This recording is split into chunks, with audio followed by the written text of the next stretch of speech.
Hello my dear passionate NEET aspirants, welcome back to Magnet Brains IIT JEE NEET. मैं हूं doctor Ritika Bhardwaj, आपकी biology mentor. और आज के इस सेशन में मैं आपके लिए लेकर आई हूं कुछ बहुत बहुत बहुत important.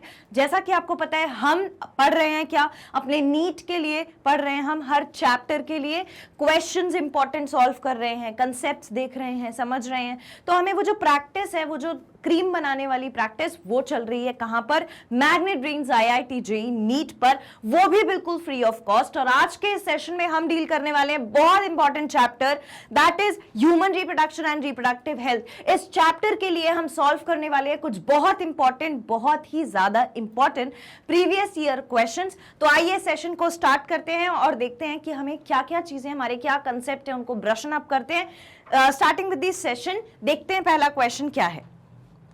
So the first question is, capacitation occurs in, capacitations कहां पर देखे जाते हैं? ठीक है, ये क्वेश्चन पूछा गया था 2017 के नीट एग्जाम में। तो जब हम बात करते हैं कैपेसिटेशन की,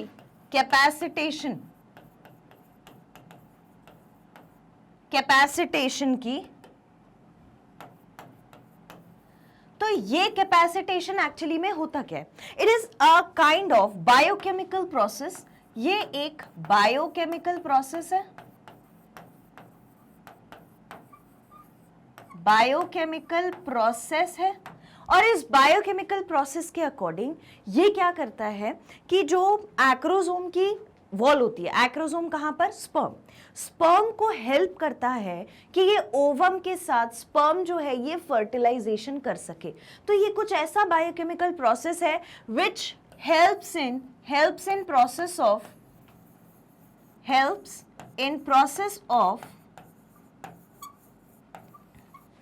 fertilization और एक्चुअली में ये जो बायोकेमिकल प्रोसेस है ना, जो फर्टिलाइजेशन कराना चाहता है, ये काम कहां पर करता है? ये एक एनवायरनमेंट क्रिएट करता है स्पर्म के लिए, जिससे उसकी जो एक्रोसोमल वॉल है दैट डिसइंटीग्रेट्स यानी कि वो क्या कर जाए, वो हमारे ओवम की वॉल के साथ फ्यूजन कर जाए। ठीक है, तो ये जो है it is for the sperm to fuse with ovum. इस चीज के लिए ये कहां कहां वर्क करता है? एक तो एक्रोसोम की वॉल पे, एक्रोसोमल वॉल।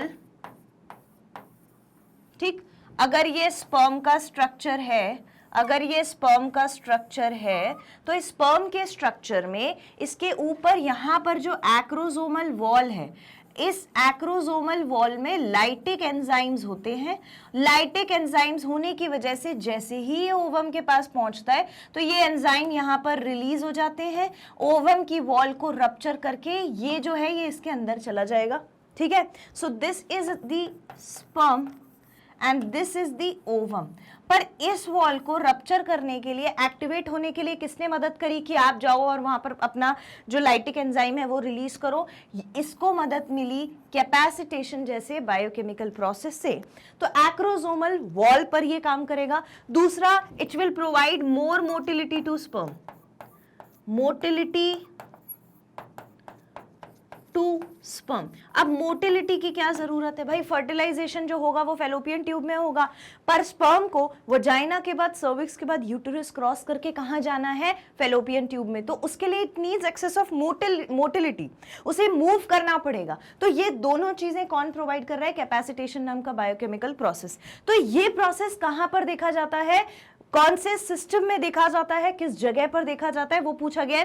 पहला है रेटी टेस्टिस, तो रेटी टेस्टिस में नहीं हो सकता, एपिडाइडमिस में नहीं हो सकता, वास डिफरेंस में नहीं हो सकता। क्यों? क्योंकि ये देखने को मिलता है फीमेल रिप्रोडक्टिव सिस्टम में। फीमेल रिप्रोडक्टिव सिस्टम में ही फर्टिलाइजेशन होना है। So the right answer will be the female reproductive tract. Female reproductive tract में देखने को मिलता है कैपेसिटेशन का प्रोसेस। क्लियर? ऑलराइट, आप इसे लिख लीजिए। Right, this is the biochemical process. What does it helps for and how does it helps in? Clear? Okay. Written 2017 का क्वेश्चन है। नेक्स्ट क्वेश्चन देखिए, a temporary endocrine gland, temporary endocrine gland in human body is, human body में temporary endocrine gland कौन सा होता है? Temporary endocrine gland के लिए हमें ऑप्शंस दिए हुए हैं, pineal gland, corpus cardium and corpus luteum, corpus allatum. तो दिए गए ऑप्शंस में से टेम्पररी ग्लैंड कौन सा होगा? टेम्पररी ग्लैंड होता है, टेम्पररी ग्लैंड होता है corpus luteum. Corpus luteum temporary gland क्यों है भाई? यही वो ग्लैंड है जो टेम्पररीली हार्मोन प्रोड्यूस करेगा प्रेगनेंसी के टाइम पर, इसीलिए हम इसे, और प्रेगनेंसी के टाइम पे ही कर रहा है बस, इसीलिए हम इसे कहते हैं कॉर्पस ल्यूटियम। ऑप्शंस देखिए, पीनियल ग्लैंड नहीं होगा, कार्पस कार्डिकम नहीं होगा, कॉर्पस ल्यूटियम होगा, कॉर्पस एलाटम नहीं होगा। So the right answer is corpus luteum, that is option C. ये क्वेश्चन भी 2017 में पूछा गया था। नाउ सी, एक ही चैप्टर में से, एक ही टॉपिक में से दो अलग अलग इंपॉर्टेंट क्वेश्चंस एक साथ एक ईयर में पूछे गए। Written? Done? Okay. Now the next is changes in gonadotropin releasing frequency. अगर गोनेडोट्रोपिन पल्स फ्रीक्वेंसी को हम देखें फीमेल्स में, so it is controlled by levels of, इसको कौन कंट्रोल करता है? ठीक है, तो गोनेडोट्रोपिन रिलीजिंग हार्मोन की जो पल्स फ्रीक्वेंसी है वो भी किसमें? फीमेल्स में, is controlled by circulating levels of. कौन से हार्मोन्स होते हैं जिनके वजह से ये कंट्रोल रहता है? पहला है ईस्ट्रोजन एंड इनहिबिन। दूसरा, इनहिबिन हमने कहाँ पढ़ा था? मेल रिप्रोडक्टिव सिस्टम में पढ़ा था, क्वेश्चन फीमेल का पूछा है। दूसरा, प्रोजेस्ट्रॉन ओनली, प्रोजेस्ट्रॉन नहीं हो सकता। प्रोजेस्ट्रॉन एंड इनहिबिन, इनहिबिन आपको मैंने बता दिया नहीं हो सकता। ईस्ट्रोजन एंड प्रोजेस्ट्रॉन, एक्चुअली में जो हाइपोथैलेमस होता है, हाइपोथैलेमस मैसेज भेजता है पिट्यूटरी ग्लैंड को। पिट्यूटरी ग्लैंड क्या करता है? ये हार्मोन्स रिलीज करवाता है। कौन सा? FSH और LH हार्मोन। ये जो हार्मोन्स होते हैं ये हमारे किस लिए काम आते हैं? गोनेडोट्रोपिन रिलीजिंग है, तो गोनड्स को काम कराने के लिए हेल्प करते हैं। ठीक, तो एक्चुअली में जिस हार्मोन का लेवल हमारी बॉडी में ज्यादा होना चाहिए, जिससे गोनेडोट्रोपिन रिलीजिंग हार्मोन की पल्स फ्रीक्वेंसी इंक्रीज हो या कंट्रोल हो उसके लेवल्स, वो कौन है? They are the oestrogen and progesterone. ये ईस्ट्रोजन एंड प्रोजेस्ट्रॉन है। बाकी ऑप्शंस क्यों गलत हैं वो भी हमने देखा। So the right option is oestrogen and progesterone. हर बार एक, जब हम इसको पढ़ते हैं तो हमारे पास एक अलग से लिस्ट होनी चाहिए जहां पर हम मेल ह्यूमन बीइंग्स में जो हार्मोन्स प्रोड्यूस हो रहे हैं उसके नाम रखें, एक जगह हम फीमेल के रखें, आधा क्वेश्चन वैसे ही सॉल्व हो जाता है। Clear? Right? So this is the question, it was asked in 2016. Done? All right. Now you can see frequently the questions are asked from this particular topic. That is why this is the most important topic. Next question देखिए. Select the incorrect statement. हमें बात जो याद रखनी है वो है incorrect statement. ऐसा statement जो कि गलत है। अब यहां पे करेक्ट लिखा है या इनकरेक्ट लिखा है, ये हमारे बहुत काम की चीज है। पहला है LH and FSH trigger the ovulation in ovary. ये जो ल्यूटिनाइजिंग हार्मोन है, फॉलिकुलर स्टिमुलेटिंग हार्मोन है, ये ट्रिगर कर देते हैं ओव्यूलेशन। हाँ, डेफिनेटली आए ही इसीलिए है कि गोनड्स में ओव्यूलेशन हो सके, तो ये तो ट्रिगर होगा, ये सही स्टेटमेंट है। दूसरा, LH and FSH decrease the gradually during the follicular phase. जो ल्यूटिनाइजिंग हार्मोन होता है, ल्यूटिनाइजिंग हार्मोन होता है, hormone and follicular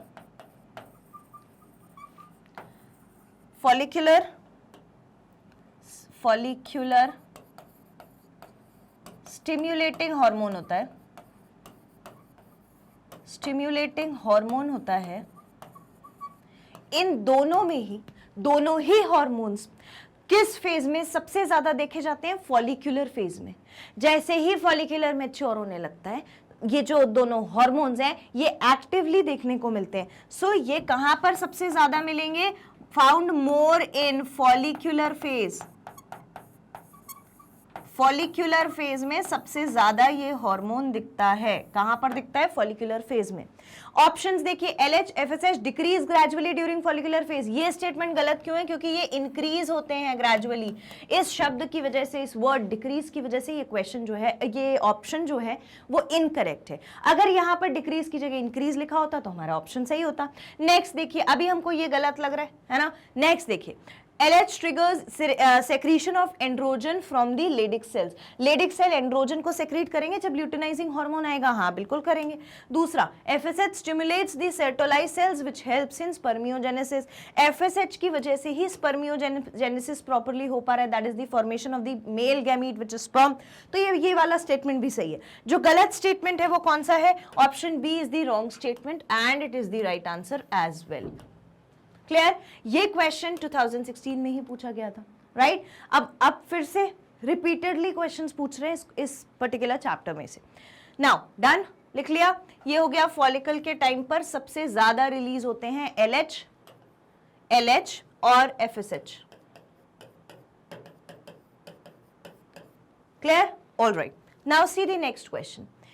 hormone secreted by placenta to maintain pregnancy are. Placenta भी कुछ हार्मोन रिलीज करता है ताकि प्रेगनेंसी जो है वो मेंटेन रहे। तो वो हार्मोन्स कौन से होते हैं? वो होते हैं हमारे ईस्ट्रोजन, फिर होता है हमारे पास प्रोजेस्ट्रॉन को तो हम क्या कहते हैं? प्रेगनेंसी हार्मोन भी कहते हैं प्रोजेस्ट्रॉन को, ठीक है। ये जो ईस्ट्रोजन और प्रोजेस्ट्रॉन है ये सबसे ज्यादा इंपॉर्टेंट है। लेकिन इसके अलावा, अब ये तो चलो हमें मालूम है, नॉर्मल बात है कि भाई ये दोनों हार्मोन तो मिलेंगे। इसके अलावा कौन से हार्मोन क्या काम करने के लिए मिलते हैं? इसके अलावा मिलता है ह्यूमन क्रॉनिक गोनेडोट्रोपिन। एक तो ये हार्मोन रिलीज होगा प्लेसेंटा से, दूसरा होगा ह्यूमन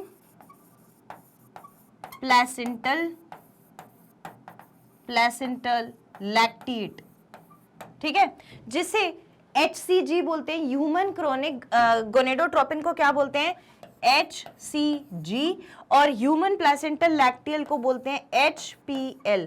ये हार्मोन, ठीक है, ये वाला हार्मोन ध्यान से देखो, HPL, HCG, progesterone and oestrogen, ये चारों हार्मोन रिलीज होते हैं ह्यूमन बीइंग्स में प्लेसेंटा से जब प्रेगनेंसी होती है, ठीक है। ह्यूमन फीमेल में प्लेसेंटा से रिलीज होते हैं जब भी प्रेगनेंसी होती है।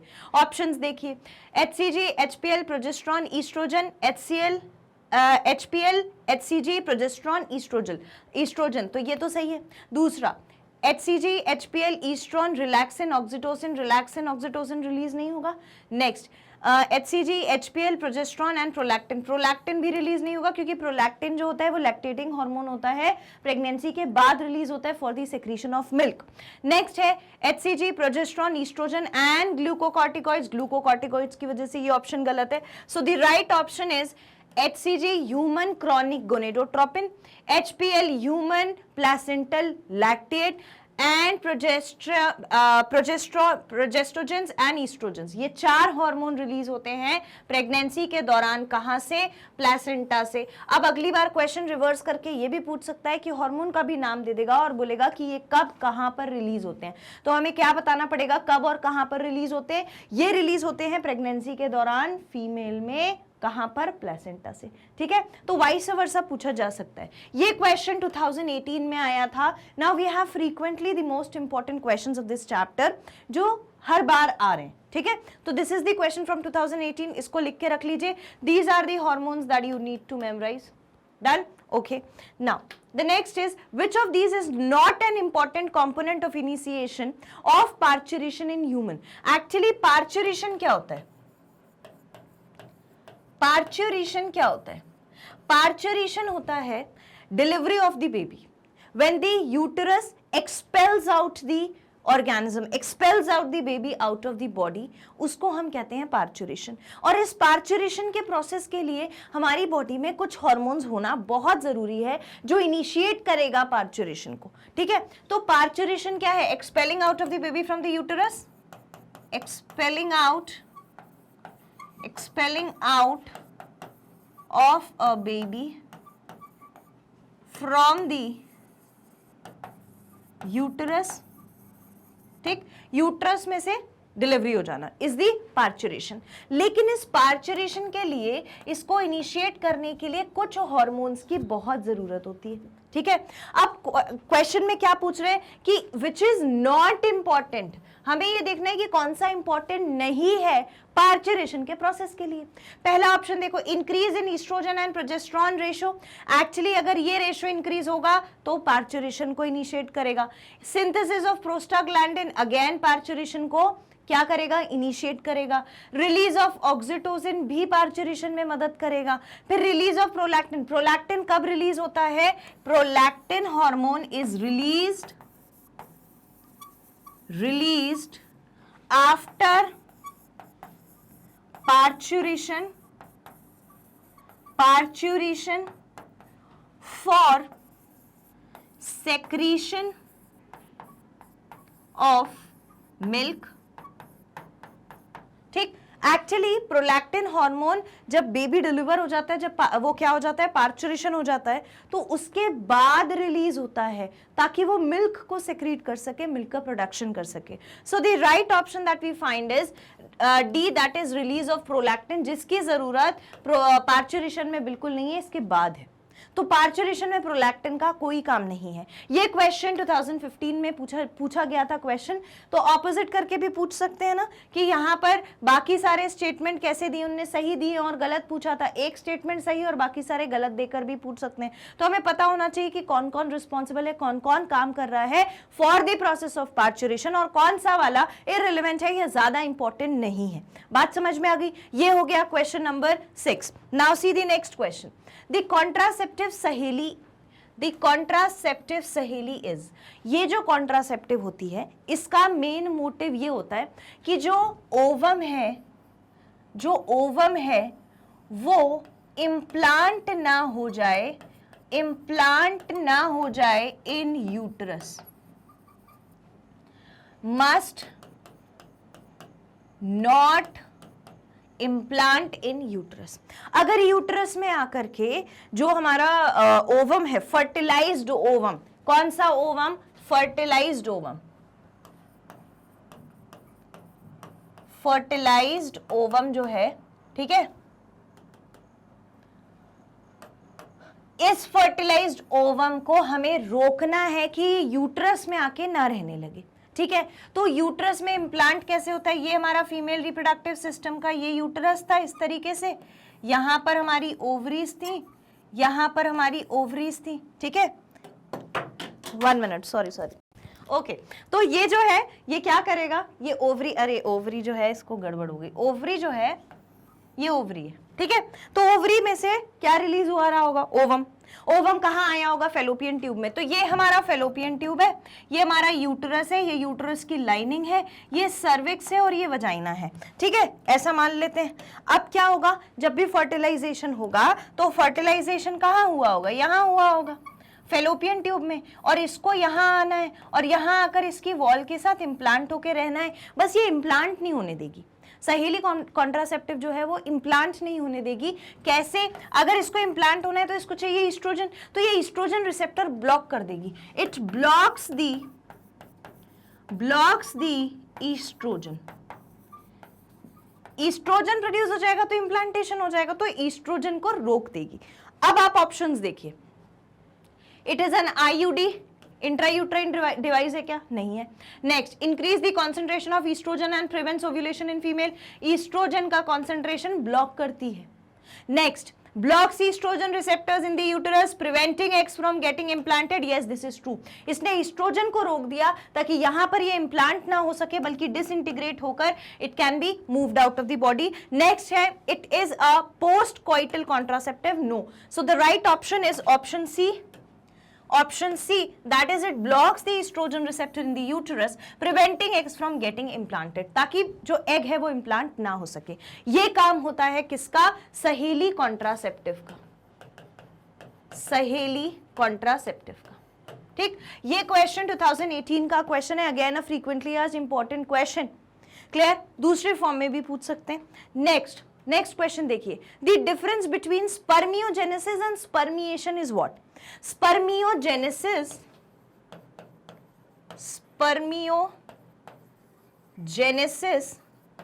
and spermiogenesis and spermiation.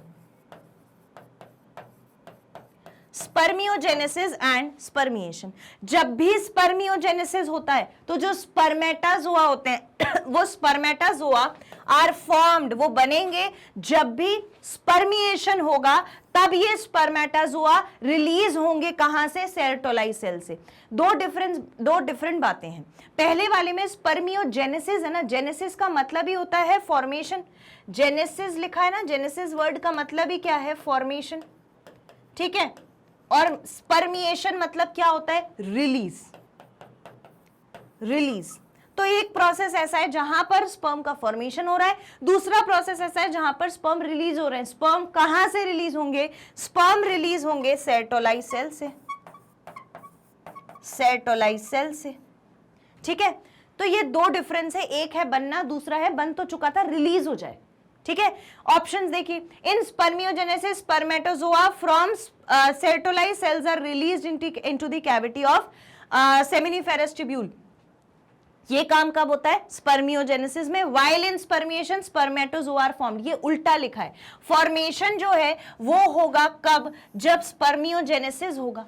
और ये जो रिलीज वाला लिखा है ना सेमिनिफेरस सेरोटोलाई में, ये होता है स्पर्मिएशन। तो ये ऑप्शन उल्टा होने की वजह से गलत है, मैच इसका गलत बनाया हुआ है, ठीक है।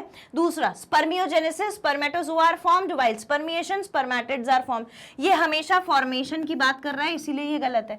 एक में बनेगा, दूसरे में रिलीज हो जाएगा। बनेगा किसमें? जेनेसिस यानी फॉर्मेशन के दौरान, और रिलीज हो जाएगा कब? स्पर्मिएशन में। Spermiogenesis spermatids are formed while in spermiation spermatozoa are formed, ये फिर इनने इसी ऑप्शन को रिवर्स करके सी ऑप्शन बना दिया, ये गलत। दूसरा, in spermiogenesis spermatozoa are formed while in spermiation spermatozoa are released from Sertoli cell into the cavity of seminiferous tubule। ये बिल्कुल सही है कि स्पर्मियोजेनेसिस में स्पर्मेटोजोआ आर फॉर्म्ड, स्पर्मेटोजोआ बनेंगे, ठीक है। वाइल स्पर्मिएशन के दौरान यही स्पर्मेटोजोआ रिलीज हो जाएंगे सेरोटोलाई सेल से कैविटी ऑफ सेमिनिफेरस ट्यूब्यूल में। So the right option is option D. Right answer is option D. I hope it is clear. Spermiogenesis में सिर्फ फॉर्मेशन होगा, स्पर्मेटोजोआ का फॉर्मेशन होगा, लेकिन रिलीज कब होंगे? रिलीज होंगे स्पर्मिएशन के दौरान, ठीक है। ये क्वेश्चन 2018 नीट का क्वेश्चन है। Clear? Okay, all right. Now the next question is, fertilisation in humans is practically feasible only if. Fertilisation कब हो सकता है? जब कौन सा प्रोसेस हो जाए? पहला देखो, ovum and sperm are transported simultaneously to ampullary isthmic junction of fallopian tube. अगर हम फीमेल रिप्रोडक्टिव सिस्टम देखेंगे, ये मैंने अभी भी बताया था, तो फीमेल रिप्रोडक्टिव सिस्टम में यहाँ पर ओवरी है, यहाँ पर ओवरी है, ये फैलोपियन ट्यूब है, ये यूटरस है, ये सर्विक्स है, ये वजाइना है, तो यहाँ पर ये वॉल थी, ठीक है, ये वॉल थी। अब एक्चुअली जो फर्टिलाइजेशन होता है, वो फर्टिलाइजेशन कहाँ होता है? वो फर्टिलाइजेशन यहाँ पर ओवम रहता है, ये क्या है? फैलोपियन ट्यूब का एम्पुलरी रीजन है। यहाँ पर कौन रहता है? ओवम ऑलरेडी एग्जिस्ट करता है। अब जब स्पर्म आता है तो वो वजाइना, सर्विक्स, यूटरस को क्रॉस करके कहाँ जाना चाहिए? कहाँ जाना चाहिए? फैलोपियन ट्यूब के एम्पुलरी एरिया में जाना चाहिए। और एक्चुअली में इसी एरिया में, ठीक है, एक्चुअली इसी एरिया में, in this area itself there is fusion of male भी नहीं लिखती, fusion of sperm and ovum हो जाता है, इसी एरिया में होता है, ठीक है। इसीलिए कौन सा जंक्शन कहलाता है? ये इस्थमस एम्पुलरी इस्थमिक जंक्शन कहलाता है, जहां पर फ्यूजन होता है। तो फर्स्ट ऑप्शन क्या कह रहा है? Ovum and sperm are transported simultaneously. Ovum और स्पर्म धीरे धीरे ट्रांसपोर्ट होकर कहां पहुंच गए हैं? एम्पुलरी इस्थमिक जंक्शन में, फैलोपियन ट्यूब में, और यहीं पे फर्टिलाइजेशन होगा, तो ये सही है।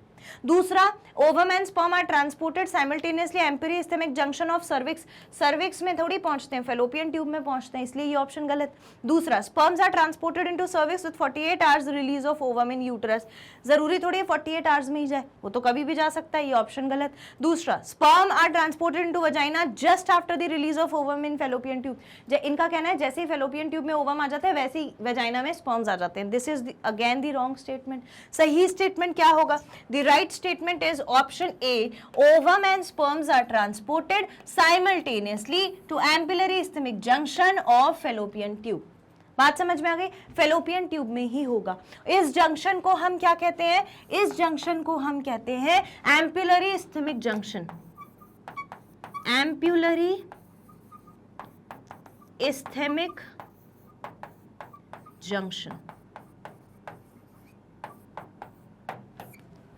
ये याद रखना है, ये इंपॉर्टेंट है, ये कभी किसी और फॉर्म में भी पूछ सकते हैं, ठीक है?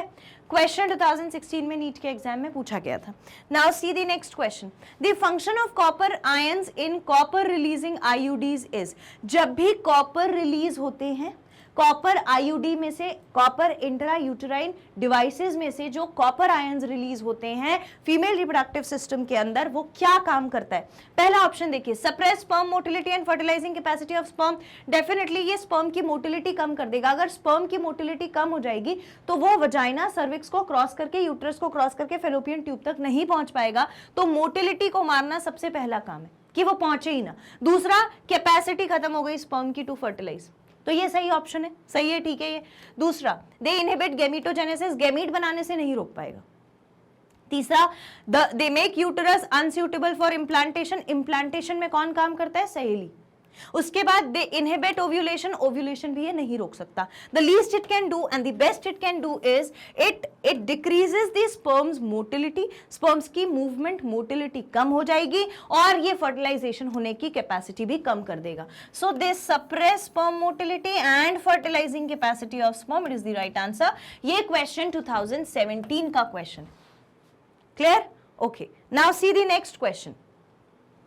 One of the legal method of birth control. What is the legal method of birth control? अब ये क्वेश्चन का आंसर आपको मुझे देना है। हम इस तरीके के क्वेश्चन सॉल्व कर चुके हैं, फटाफट से आप मुझे लिख के बताओगे। पहला ऑप्शन है by obtaining from coit from day 10 to 17 in the menstrual cycle, by having coitus at the time of the daybreak, and by premature ejaculation during coitus, and abortion by taking an appropriate medicine. What do you think is the right or genuine or the legal method for the birth control?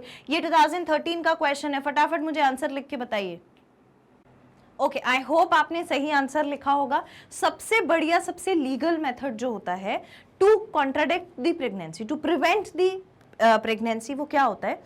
To abstain from coitus from day 17 day 10 to 17.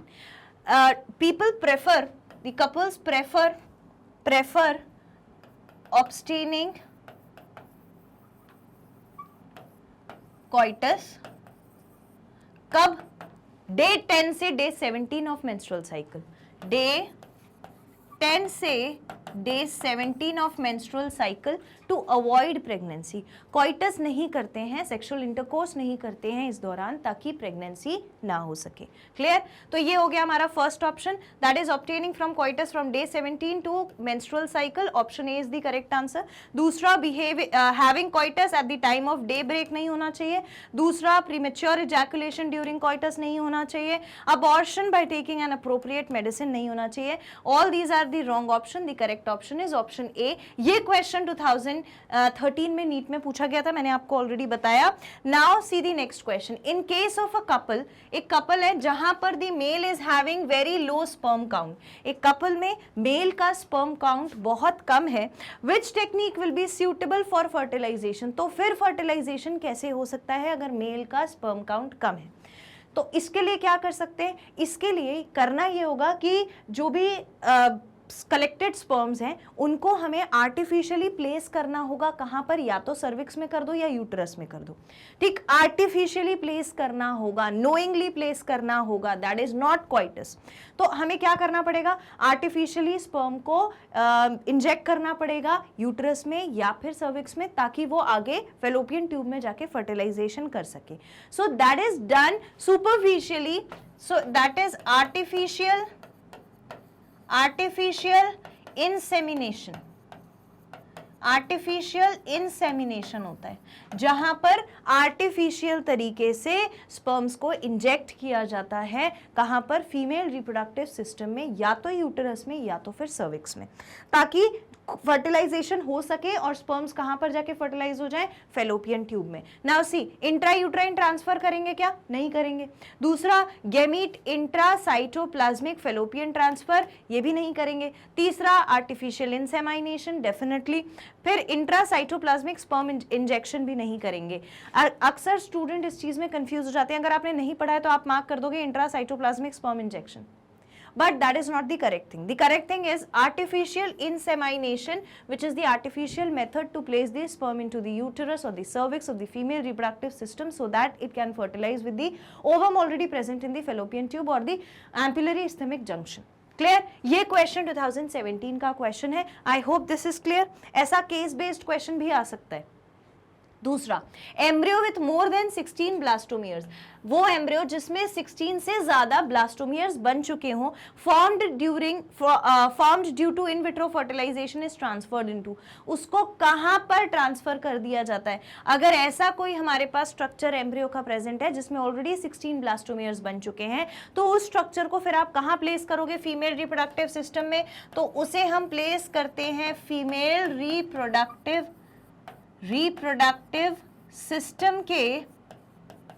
System के uterus में।